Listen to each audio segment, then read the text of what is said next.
కాంగ్రెస్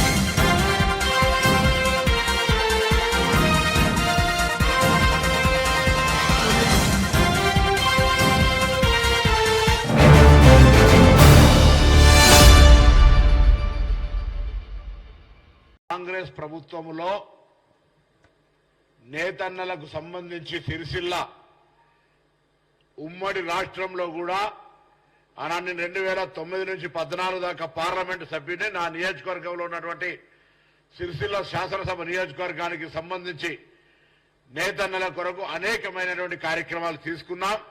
ఆనాడు వాళ్ళకు ఒక భరోసా ఇచ్చినాం. మహిళలకు కావచ్చు, ఈ రంగంలో ఉన్న కార్మికులకు కావచ్చు, ఆరోగ్యానికి సంబంధించి కావచ్చు 12,000 కార్స్ వాళ్ళకు రేషన్కు సంబంధించి 35 కిలోల బియ్యం ఇచ్చేటువంటి కార్స్ ఇచ్చినాం. 2014 తెలంగాణ వస్తే మా జీవితాలు బాగుపడతాయనుకునేటువంటి ఆలోచనలో ఉన్నటువంటి పరిస్థితులల్లా పేన మీదకి పొయ్యిలబడ్డట్టు